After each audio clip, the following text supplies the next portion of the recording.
บุญนะครับให้กับตลอดปีนะทุกท่านนะครับผมจงมีแต่ความสุขความเจริญคิดหวังสิ่งใดก็ขอให้สมความมุ่งมั่นปรารถนาสุขภาพพลานามัยแข็งแรงกันทุกท่านนะครับผมประกาศรถไปส่งมาพ่อเพื่อ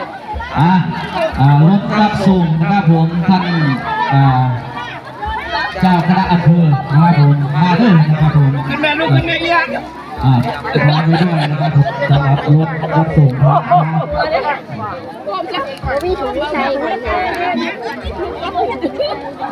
นะใช้พวกเสือนะลูกแม่ละรถรับส่งนะครับพระคุณเจ้านะครับที่ท่านได้